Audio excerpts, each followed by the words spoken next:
Nick Katsumpis. Pretty good. Yes. Pretty good. Farmer Nick, you are a plantrepreneur, a plant coach, an author, and a content creator. You have and you are doing so much in the plant community, but I would love to start with where all of this began, your plant journey. When did you discover that you had such an affinity for plants?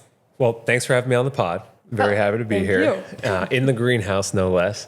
But yeah, I started this journey in 2014. I graduated from college, and I was a baseball player in college up at Tufts University near Boston. And you spend your whole life as an athlete, and people say, oh, this is who you are. This is your identity. Then you graduate, and you stop playing that sport, and it's like, well, who am I right now? And I was living at home in Westchester, and I was going to be working in New York City. I was really excited. And my mom said, if you're going to live here rent-free, you have to do something around the house. Love it. Good mom advice. Yes. And I was like, all right, well, what do you want me to do? And she said, well, you love cooking. You love being outside. Why not start a garden? I knew zero. I love your Zero mom. about plants. My mom is the best. Yeah. She is the best.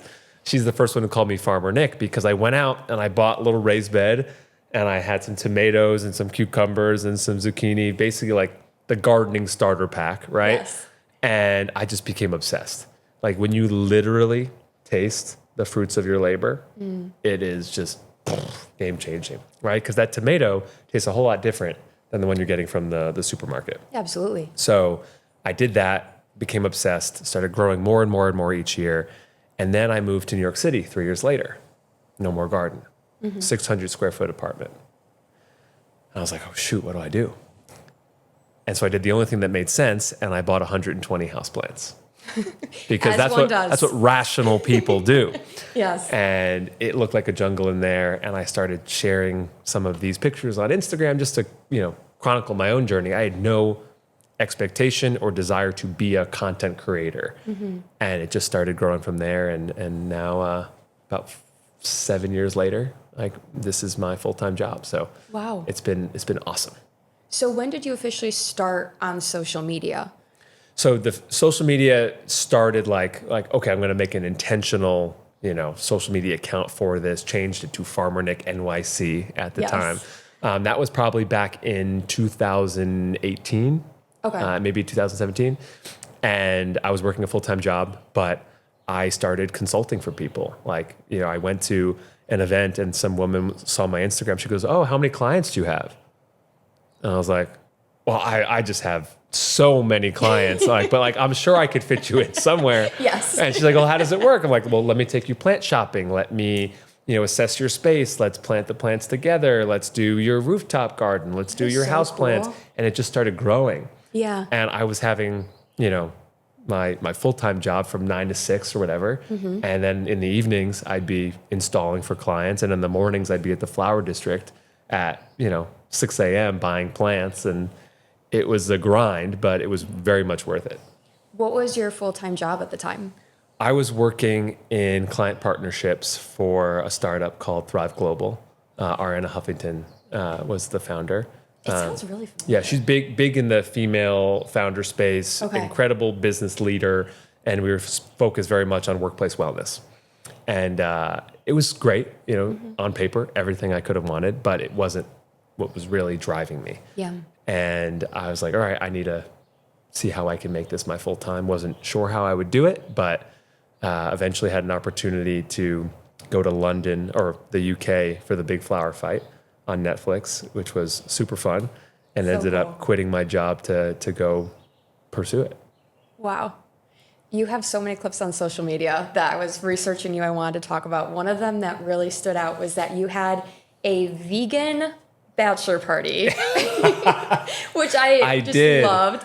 Okay, how did you come up with the idea for that, and what did all of your friends think about it? Okay, so like most of my friends, former athletes, right? Okay. At one level or another, high school, college, and it's all about the protein and you got to have Yeah, your grilling. And I was absolutely. that guy, right? I was the guy in the dining hall where it's like, all right, those meatless Monday kids, I'm going to have 2 cheeseburgers today. And I was like, oh shoot. Like, Impressive. yeah, exactly. So for them, it was certainly a new experience. They're very respectful of my vegan diet. Whenever we go out, they're very accommodating. But this was the first time, like for a full weekend, they were vegan. But I told them, I was like, listen, I've got a private chef here, one of my friends. She came to do the whole thing. You're not going to have to touch a single utensil other than to just eat. That's all you got to do. And they loved it. They absolutely loved it. They felt really, really good. It was all about sports weekend. Like we played dodgeball, we played basketball, we played wiffle. We did all the things. There was also no alcohol, which is a whole different Do you thing. drink? I don't drink at all. Okay, so you're vegan and you don't drink. And no caffeine. And no caffeine. Well, a little bit of The caffeine biggest with my shocker of yerba. all. A little bit of caffeine with my yerba, but no coffee, nothing like that. Wow. So yeah, the guys felt so good afterwards. And to be honest, like it was really funny. A lot of them were like, Nick, like, I don't know if I'm feeling good about this vegan food. Like, I'm shitting my brains out right now. I'm like, nope, that's called fiber. Like you're supposed to use the bathroom 2 or 3 times a day. You're just not getting it in your normal diet. Which I feel like actually fiber is becoming the new protein. Yes, People I say it are all the paying time. so much more fiber attention to is the new fiber. protein because at a certain point, like I do my lift still, and I'm not lifting the same way as I would, but I still need my protein. But if I get over a certain amount, it's not really doing it for me. I'm more concerned about my digestive system, and most of my guy friends who are in their 30s, they're more focused on their digestive system than like deadlifting 400 pounds anymore. Yes, as someone who lives with a man in his 30s, yes. The third wall. Plant-based nutrition. How do you go about your diet to get enough protein, living vegan? Like, what are you eating on the daily? A lot of legumes. Love beans, love lentils. Always an easy way to do it and get your fiber at the same time. We, the tofus and the soy products as well. We try not to do too many processed things, so like not a ton of like the fake meat stuff, although, once a week. I try to get a good amount of color in the diet too. And in general, it's more so for me about a colorful, balanced plate than it is about tracking very specific goals. Now, I know roughly by now, like, okay, if I eat this, I'm going to end up around 7,500 grams of protein a day. And that's my goal for that. But again, it's just about eating intuitively and knowing, like, hey, today I don't have to eat the healthiest. It's 4th of July weekend, right? Yes. Like I can enjoy myself a little bit. I'm not super regimented in what that tracking really is. When did you decide to go vegan and why? I went vegan. Started the process back in 2000, probably 17. A lot of changes in 2017, right? A lot. I watched the documentary Cowspiracy in terms of how the vegan diet could impact environmentalism in a positive way. And I do believe in regenerative agriculture from the perspective of incorporating animals into the land, right? I think that's important. I just don't want to eat them after, right? So I really saw a lot of benefit there and started doing like, okay, vegan meals at home, on the weekends a little bit more flexible. And then it became, okay, vegan meals out, but if I travel abroad, a little more flexible. And now I've been 100% for about almost 6 years now. Wow. Okay, so when you started to make that transition and when you went full vegan, did you notice changes within your body? A lot less inflammation. I had eczema for a long time. When I cut the dairy, eczema really went away. Really? Yep, that was a big one. My allergies got a little bit better for some reason. I could not tell you why. Yeah. That was an interesting shift. And then I've had a couple knee surgeries from old sports injuries and whatnot, and the inflammation there and the arthritis got a lot better. Now, in my 30s, I'm like, oh, okay. It's coming back a little bit. It's coming back a little bit because I'm overusing it, and my work is very physical as well. Right. But in general, like, I feel great, and I've been able to stay lean. And now it's more so my wife is always telling me, like, you got to just keep eating. Yeah. Because it is just harder to get the calories sometimes. You need to eat more. Just eat more, right? Yeah. Like when I was, in the dining hall in college, I could get 4,200 calories and I'd still be losing weight.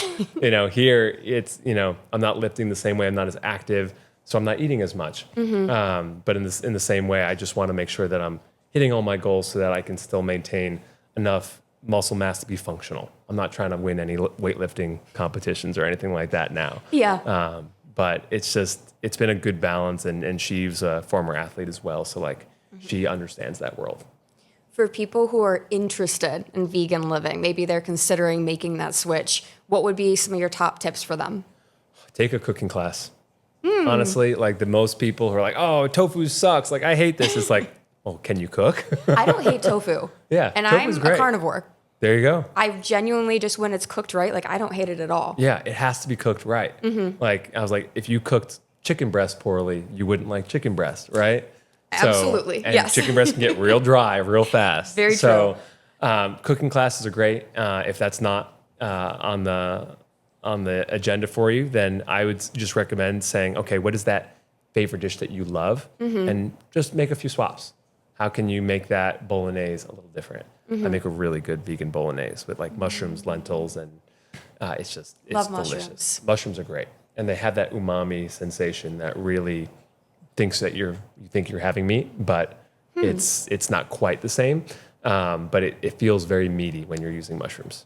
What would be your top tip for getting your protein in when you're going vegan? So when you're first starting, always have a shake. Just a protein shake? Yeah, just so you don't have to worry about it. Okay. I use Birdman protein. It's a vegan protein that I really love, really clean. And I just recommend that because then you're not having to worry about the protein. You can focus on the cooking and making things you love and trying new vegetables and different dishes. It just gives you reassurance that like, oh shoot, I didn't hit my protein goals today, Right. and now I'm in trouble.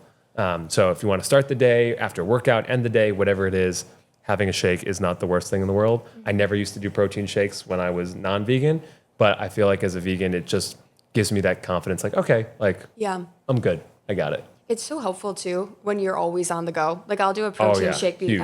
After certain weightlifting workouts just because sometimes it's hard to sit down and make something.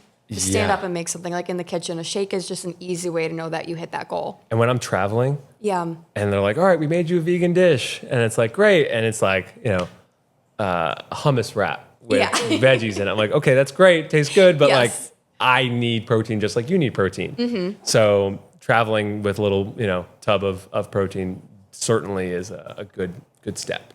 But for that hummus wrap, if you're at home and you're making yourself lunch and you want to make that with more protein in a vegan way. I'm doing like a marinated tempeh hummus wrap. I'm throwing Wow. I'm throwing everything in there. Okay. And every opportunity I can, I'm throwing either beans, tofu, nuts. It's hard with nuts. Anna's allergic to like everything, so nuts yeah. are off the table. I used to just tubs of peanut butter. That was my goal. Big cashew girl. There you go. Love a Right? cashew. Can't do cashews anymore. I mean, we can have them in the house, but I don't want any Why risk it? cross contamination or anything. So when I travel, I feel like I'm being like deceitful because I go to CVS and I get the tub and she's gonna be like, "What are these receipts at CVS?" I was like, "I swear, I just." But If it's that's your biggest marital problem. exactly. You're in a good place. It's like, what are these charges? And it's like, honestly, just mostly It's like peanut butter. cashews, peanut butter. Yeah, cashews and peanut butter. Because that was the easiest way for me to get protein early on. Like, just, hey, if I'm worried about it, did I hit my goals today? Couple tubs of peanut butter in the fridge or pantry is a great way to just, make sure you got it covered. So you build this community online talking about plants, education, plantrepreneur. You move from New York to LA to Michigan. We know how amazing Michigan is. Other Yes. people, I feel like they don't get it. Talk to us about how all of that came about for you. Michigan is slept on, for sure. Yes. I will say that it's different, but New York to LA was an easy switch, right? People are doing very similar things in New York, just nicer weather, and you got a beach there, so it's different. But for me, it was where can I be long term that is best for my future family, best for my work, and safest from a climate perspective. And people laugh when I say climate migration and all that stuff. But we looked at the writing on the wall in California, like many of those Western states. There is no solution for our the water that is running out in the Colorado River. There is no solution for it. All the states in that area met. They met for like a full week. They came out and said, we don't have a solution. We don't know how to manage our water properly. So eventually the water will run out. And for someone who loves gardening and plants, that's a huge problem. Of course, there's native plants and this and that, right? But like you also have water for your house and water for your dog and all these other things that you're trying to do with water, which is so essential, it was a big concern. Then you throw into that the fires and the extreme droughts that we've experienced in rainy seasons. And I was like, I don't want to invest in acres of land, especially on the outskirts of LA in fire territory, where I'm not going to be able to get insured. If I have rescue animals, how am I going to get them out of there? And if I have a garden, what am I going to do? I spend all this time and money and effort, and it could go just like that. Yeah. And that's exactly what happened. We bought our house in October. The fires came in January. And people were like, oh, climate migration, it's overblown, nothing's going to happen. And 4 or 5 friends of mine lost their homes. And you hate to say it's like an I told you so moment, right? But like, it was very validating because Michigan, no area is fully climate safe, but Michigan has fresh water. It has more mild summers, which are getting a little bit more intense lately. It has the seasons and all these beautiful things, and the land is much more inexpensive compared to a 1-bedroom apartment in Los Angeles. Absolutely. And So- once you're here, it's so hard to imagine. I was looking at in the last year job prospects in New York and LA, but being from Michigan and having a home in Michigan, the idea of trading that in for a studio apartment and all the things that come with the city, Yep. it's hard to imagine. Well, you knew. You're a Michigander. I am a Michigander. Yeah, exactly. That's where we are. You got to know Right? right where we are. That's where we are. Yeah. Is that correct? Yeah, no, that is pretty I spot haven't on. gotten this one. We don't whip What's- this out too much. Is this the peninsula, the UP? That's the UP. The Upers. If you're listening and you're not watching on YouTube, we're doing the good old Michigander hand reference where we Yes. are on that. Have you seen yet? You've been here for almost going on a year. Close. There's those memes every winter when it gets like really cold and really dark here for a couple months. There'll be TikToks and memes where people are like, we don't have hurricanes, we don't have wildfires, we don't have sharks, we don't have hurricanes, we don't have wildfires, Yes. we don't have sharks. I have seen those. All the things you have to remember that you like about Michigan to get to the summer. Exactly. Yeah. The winter was tough. Yeah. Now that this space is complete, very much more excited to spend winter here because this is why we built this, right? Is to sit here when it's 10 degrees outside and enjoy what we got from a botanical perspective. So we're really excited. We have to talk about where we are right now. So once Yes. again, if you're listening, go check out the YouTube so you can see it. We are inside the greenhouse of your beautiful home that you and your wife have purchased in Michigan. Talk to us about the home and like the crazy renovation journey that you're on. It's so cool here. The home. Okay, so this house, it's got 10 acres, 2 barns, and a greenhouse. Incredible. On paper, everything I could have asked for, right? Yes. It's beautiful. The dream. The dream. It needed a lot of work. Yeah. I wouldn't say it's a fixer-upper per se. You could have moved in for sure, and it would have been fine. Yeah. But there's certainly some things that were a challenge. So for us, we knew that, we wanted to focus on this greenhouse first, because if we could get this greenhouse operational, then that could be something where we could overwinter ourselves, right? We're not going Yes. to migrate south to Florida. We're going to migrate south to the greenhouse. You're not going to snowbird. We're not going to snowbird. Okay. Not yet, at least. But it was one of those things where we saw so much potential in the stuff that we love, the stuff that we value. And from a landscaping perspective, I'm looking around like, oh my God, like I could do anything here. And I could Yeah. use the greenhouse to help propel that forward. So where we are right now there was nothing here. It was just dirt. There fortunately had the windows and everything set, but there was no floor, there were no fans, no heat pumps, nothing. So it was one of those things where it's like, okay, how can we cost effectively try to redo this space in a way that we can use it every single season? Summer is even harder because it gets hot in here. You Yeah. can feel it, right? But really it's for the winter. How can we create a space where we can come and relax, do yoga, host plant potlucks here, Oh, how work in fun. here in the mornings and the evening, like have movie nights in here eventually, right? Like Yeah, that's the goal. And That'd be so cool. all while being functional, right? People are like, oh, why aren't you making it functional? I'm like, it is functional. There's 7 fruit trees in here that Yeah. I grow in LA that I can't grow here. Didn't you mention avocado when we Yes, first got here? there's an Is it in avocado tree out Michigan? there. There are 7 different types of citrus. The key lime is over there. The kefir lime's over there. We got navel oranges. We got everything. There's So even a cool. pineapple. I don't know if you saw the pineapple. A pineapple. There is a pineapple. So super thrilled about that.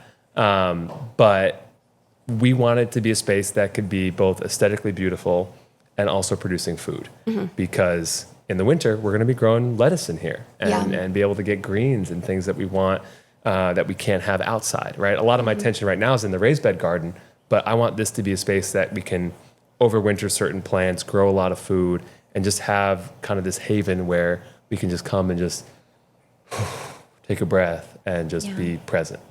You're selling me. I want a greenhouse. Who doesn't? Sounds amazing. Who doesn't? Honestly, we got lucky because greenhouse glass is expensive. Yeah. We had to replace a bunch of windows on here that were cracked and broken, but overall, like, you couldn't ask for better bones on a house. Yeah. And also just highlighting, we were talking about this a little bit before we started recording. Can you imagine how much more expensive it would be and just unattainable to try to build this in a different state like New York or LA or even another big city like that? What would that look like? So we looked at houses in upstate New York. I say upstate, but like, you know, an hour north of the city, an hour and a half, right? Yeah. We looked at houses in LA. If this house was in any of those areas, it would probably be close to $2.5 million. Jeez. It was. It is a beautiful house. Oh, thank you. I Like, mean, really, this is such a it's cool so property. cool. It's so unique, Yeah. right? We always joke that it's like a doomsday prepper's house because there's some like the vibe, funky though. things, right? But we're making it a home. But this house was so much more affordable than anything we saw in the market. And, you know, we could have moved into a little studio, you know, little tiny home in Venice, but this cost half the price. Wow. Half the price. So it's pretty wild when you think about those things. And, you know, knowing that her family was close by in Milford, which is only about 25 minutes away, we knew that it would be a great place to have a family. My family's not too far away in New York. We could drive that. And it's just so peaceful out here. It's our little sanctuary.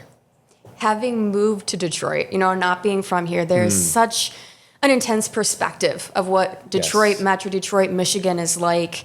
Genuinely, like, just don't give us compliments. I'm so curious. After living here for a couple of months, what's your impression? What do you tell people in other states? Detroit is slept on big time. I think that Detroit is so underrated. Yeah. I think that the media portrays it in a way where it's like this depressed, scary city that you can't walk around You see in. those January, February shots. Yes. No one's showing you what July looks like. Yeah. I was at Eastern Market yesterday. I'm walking around. I'm at a coffee shop that you could have plopped in Brooklyn or Santa Monica, and you wouldn't have known the difference. Yeah, I right? love There Eastern are people Market. all around. It was beautiful. It was amazing. And I think that people want to view Detroit as like 2008 Detroit.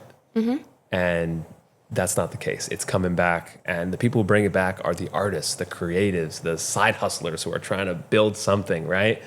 And it's a beautiful thing to see the city and the vibrancy of it starting to come through. And I think that anyone who is considering moving, you know, Detroit has first-class airport.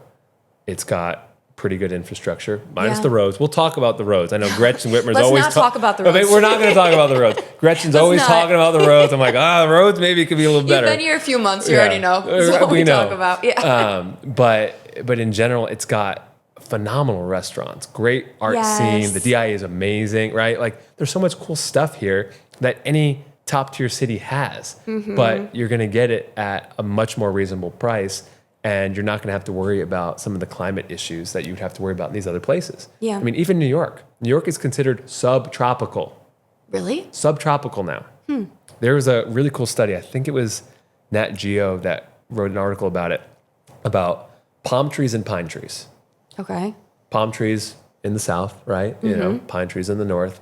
And both of them in the last 20, 30 years have been climbing north in their ranges. You know, I was in Ohio the other week and I saw palm trees. Ohio. I know. And it is becoming a thing where you will probably by like 2050, you could put a palm tree out in your little, you know, courtyard of your New York apartment and you could probably overwinter it. Like, it's getting crazy. And from an environmental perspective, you know, let's talk about that because you talk a lot about wanting to leave the earth greener than when you found it. What are you seeing right now with the environment? Oh, what are we not seeing? Fair. I think the biggest thing that most people will experience directly is increased intensity of storms, Yeah. increased frequency, of those storms and the volatility of when those storms happen, right? The LA fires, January. That is not the time that you're supposed to have a fire in LA. Some of the storms here, we've had more tornadoes in the Midwest than we've had. Downbursts. Yeah. That's been big too as well in Michigan. Exactly, right? Like there's so many more of these events that, people are like, oh, we've always had tornadoes. Like, have we had them at this frequency?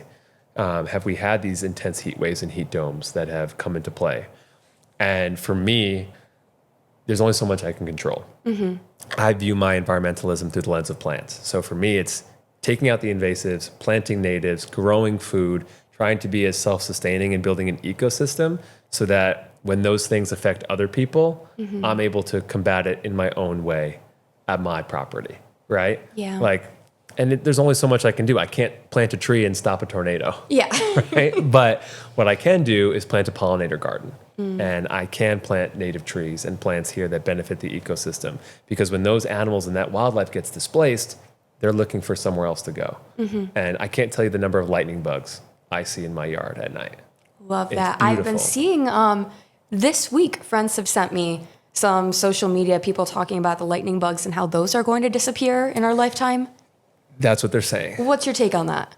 I mean, there's a lot of things people are saying. Oh, this is going to There are a lot disappear. of This things is going people to are disappear, saying. right? So it's like, okay, well, take it with a grain of salt, right? But like the whole point is to create a sense of urgency. And I feel like the climate movement has not done it in a way that is approachable or relatable. Oh my God, the world's on fire. Climate's changing. Yeah. My father-in-law will be like, no, it's not. We've always been hot. The Right. Earth's naturally changing, right? There is no crisis, nothing to be alarmed about because people don't want to think about it, right? Yeah. It's slow. It's a slow burn. And sometimes I feel when you create such an impending feel of doom, I mean, personally, I can say it almost feels like, oh, well, if everything's going wrong, what can I really do? Yeah, I might as well just let it Not go. even what do I do, but like, do I even need to do anything? Right? Like, Yeah. like I'm not motivated. Like it's gone to shit. I could do this. I don't want to. Yeah. Because it doesn't matter. But people will say, oh, there were lightning bugs when I was growing up. It's like, but how many? Did the backyard sparkle at night, or Yeah. do you only see a few little flits in the air now? So for me, it's how can I try and reverse some of that in my own small space? Right. And obviously, I've got the bigger virtual space where I can influence people and try to get them to think about these things differently. But like, hey, if you want fireflies in your yard, plant natives, leave the leaves in the fall, have different water sources and different things that they can kind of explore and create that ecosystem where you are. It doesn't have to be 10 acres. It can be a 500 square foot backyard. Yeah. It doesn't have to be big. That leads perfectly into something I really wanted to ask you today.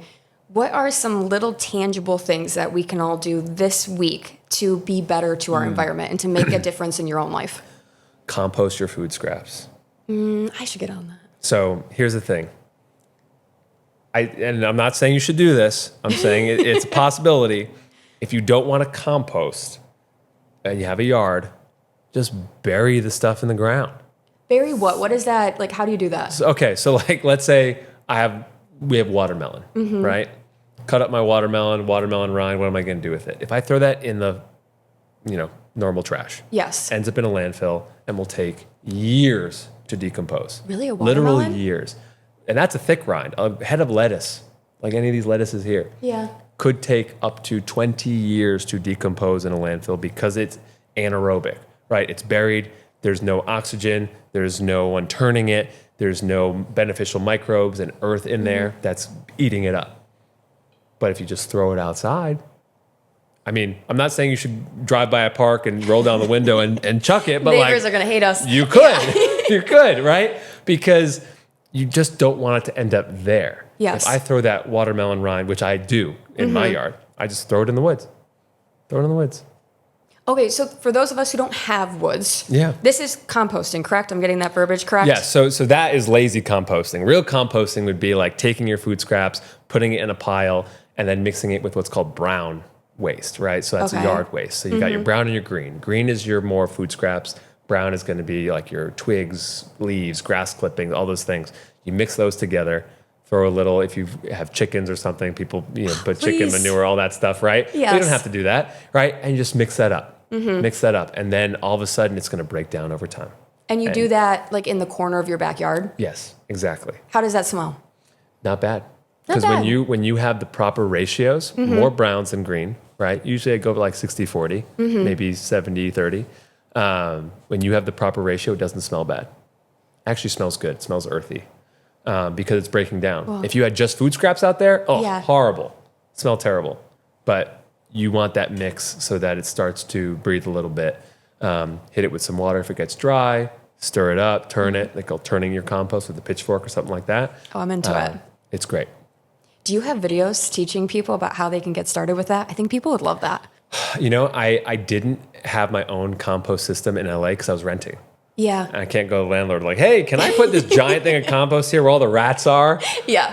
Not a good Not a good look. Yeah. Yes, but there's lots of great compost companies that are a lot of local nonprofits. I used Compostable LA when I was in LA, put my food scraps in a little bin, put it out on the porch. They come get it, put a new bin there, and then I do it again. Okay. It's great. So what would you recommend to people? Someone's listening to this. I mean, me, honestly, I'm thinking, okay, that's something tangible that I can do. What would you recommend to get started with composting? So you don't need to buy like a fancy composting machine or like start composting in the backyard necessarily. Let's say you have a small little yard and you have a raised bed or something. You can like literally dig and put some of the stuff in the raised bed. Just bury it there. If you want to dig a hole in your yard and do that too, you can. In LA or in New York rather, I would put my food scraps in the freezer and then I'd go to the farmer's market and they had a drop off. And I would just walk it over, drop it off, and that'd be it. Wow. Yeah. And there's a lot of great resources like that. And there's a lot of cool organizations in Detroit that are starting to focus a little bit more on food waste. Yeah. But it's certainly an issue that you can tackle at home in very small ways too. Okay. Yeah. Like I said earlier, when I go to your social media, your website, you have so much going on. I'm seeing you doing things with education with children, with plants. You have all of the content that you're creating, TED Talks. Talk to us about the projects that you have going on right now that people can come and see. Okay, right now, Yes. the big project that I love working on is Farmer Nick Jr. Yeah, I saw for the that. kiddos. So that's an ongoing project, very much a passion project. It's like my side hustle now. And basically, I dress up as a plant and I talk to myself. I literally change outfits, turn around, have a conversation, and we talk about things like seeds and germination and soil and compost and how to grow food, all these different things. Because my goal ultimately is to be a role model for young kids, especially young boys, on taking care of the environment and loving plants. Because somewhere along the line, we lose it as kids. Kids love gardening. They love being outside. They love nature. Yeah, and getting dirty. Somewhere along the line, it's like a flip is switched and it's like all of a sudden we don't care. We don't even see. There's this phenomenon known as plant blindness where like we can go through our daily lives and not notice plants. And it makes sense. They don't look like us. We notice dogs. Dogs have eyes. They have a face. They have a mouth, right? They greet us. Plants are slow. They're boring, right? You got to go interact with them. I don't think they're boring, but to the average person, they're not very exciting. So my goal in Farmer Nick Jr. is to make it exciting, make it fun, a little faster pace, but nothing crazy.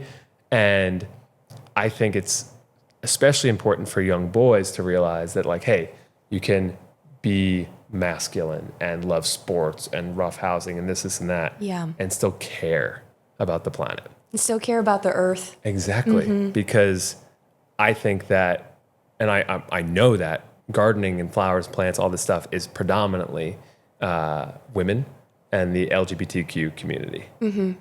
I go to every plant conference and there's like 3 straight guys there, right?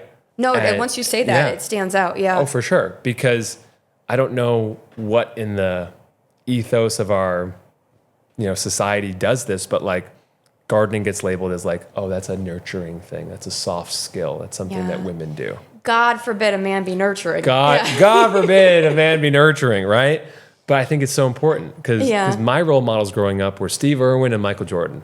Those Steve were Irwin, yes, the best. Those are my guys, right? Yeah. And there is no person like that for young kids and plants. There's you. I love this I hope vision. so. My ultimate dream is to be like Elmo's gardener.